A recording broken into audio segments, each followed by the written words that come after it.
గడప వార్త. పుష్పగిరి క్షేత్రంలో శ్రీ వైద్యనాథ స్వామి, శ్రీ చెన్నకేశవ స్వామి బ్రహ్మోత్సవాలు ప్రారంభం కావడం జరిగింది. ఈ బ్రహ్మోత్సవాలకు సంబంధించి ఆలయాల్ని సర్వాంగ సుందరంగా అలంకరించారు. కానీ అర్ధరాత్రి సమయంలో స్వామివారి సేవలు నిర్వహిస్తున్నందున భక్తులు ఎంతో ఆగ్రహం వ్యక్తం చేస్తున్నారు. ఉత్సవాల్లో భాగంగా తొలి రోజున నిర్వహించే అంకురార్పణ, మేదిని పూజలు మొదలు 10 రోజుల పాటు హరిహరులకు నిర్వహించే వాహన సేవలు, చెన్నకేశవ స్వామి కళ్యాణాన్ని సైతం అర్ధరాత్రి నిర్వహిస్తున్నారు. దీంతో భక్తులు ప్రత్యక్షంగా సేవలో పాల్గొనలేకపోతున్నారని, హరిహరులు నిర్వహించే సేవలు ఉదయం ప్రారంభించి సాయంత్రం లోపల ముగించాలని భక్తులు కోరుకుంటున్నారు. ఎన్నో విమర్శలు వస్తున్నా సనాతన ధర్మానికి విరుద్ధంగా వ్యవహరిస్తున్న ఆలయ అధికారులపై ఖచ్చితంగా చర్యలు తీసుకోవాలని చెప్పి భక్తులు కోరుకుంటున్నారు. కొండపైన శ్రీ చెన్నకేశవ స్వామి ఆలయంలో ధ్వజారోహణ కార్యక్రమాన్ని రాత్రి 12 గంటలకి ఎలా నిర్వహిస్తారు? అర్ధరాత్రి పూజలు నిర్వహిస్తుండటంతో స్వామివారి యొక్క సేవలు మోతగాళ్లు, దివిటీలు పట్టేవాళ్లు, మంగళ వాయిద్యకారులు మాత్రమే దర్శించుకుంటున్నారని చెప్పి సర్వత్రా విమర్శలు గుప్పమంటున్నాయి.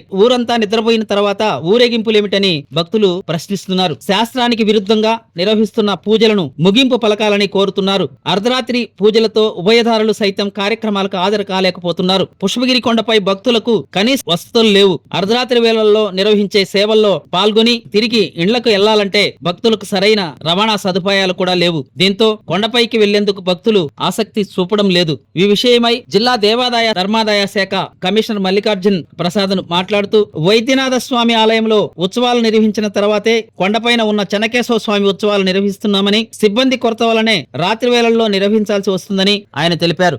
ప్రతి ఒక్కరూ తప్పనిసరిగా యూట్యూబ్ లోకి వెళ్ళి కడప వార్తను లైక్ చేయండి, సబ్స్క్రైబ్ చేయండి. ఇట్లు మీ జి రమణయ్య, ఎడిటర్, కడప వార్త.